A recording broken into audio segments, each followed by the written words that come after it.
এই মুহূর্তে রয়েছি বীরভূমের 5টি সতীপীঠের মধ্যে একটি সতীপীঠ নলহাটেশ্বরী মায়ের মন্দিরে। কথিত আছে এখানে মায়ের গলার কণ্ঠনলি পড়েছিল, সেইখান থেকেই এই মন্দিরের নাম নলহাটেশ্বরী মন্দির। এখানে কিন্তু বলি প্রথার প্রচলন রয়েছে এবং রয়েছে গুপ্ত পঞ্চমুণ্ডির আসন।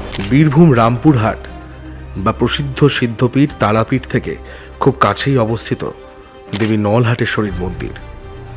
পুরাণ মতে যখন দেবী সতীর দেহ কাঁধে তুলে নিয়ে মহাদেব প্রলয় তাণ্ডব করছেন, তখন ভগবান বিষ্ণু মহাদেবের ক্রোধকে প্রশমিত করতে সুদর্শন চক্র দিয়ে দেবী সতীর দেহকে 51টি খণ্ডে খণ্ডিত করেন এবং সেই 51টি খণ্ড ভারতের বিভিন্ন স্থানে পতিত হয়ে গড়ে ওঠে এক একটি শক্তিপীঠ বা সতীপীঠ।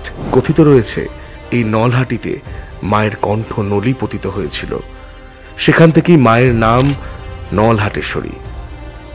এই মন্দিরে আমি শৈশবে অনেকবার গেছি, তখন এই মন্দির এত জাঁকজমকপূর্ণ ছিল না। সেই মন্দিরের স্থাপত্যে ছিল প্রাচীনতার ছোঁয়া, কিন্তু আজ আধুনিকতার মোড়কে মন্দির হয়ে উঠেছে জাঁকজমকপূর্ণ। অসাধারণ স্থাপত্যে মন্দির পেয়েছে নতুন ছোঁয়া, কিন্তু যতই নতুনের ছোঁয়া লাগুক, মায়ের সেই মূর্তি, সেই বিগ্রহ আজও একইভাবে বিদ্যমান। মা যেন মঙ্গলময়ী, মা যেন সবাইকে ডেকে বলে, বাছা তোর ভালো হোক। আর সকল ভক্ত সেই ভক্তি ভরেই মায়ের চরণে মাথা ঠেকায়। মন্দির থেকে সোজা ঢুকতেই আমাদের সর্বপ্রথম চোখে পড়বে একটি বলিকাঠ। এখানে বিভিন্ন মানতের পুজো এবং বিভিন্ন সময়ে বলি প্রদান করা হয় মাকে সন্তুষ্ট করতে।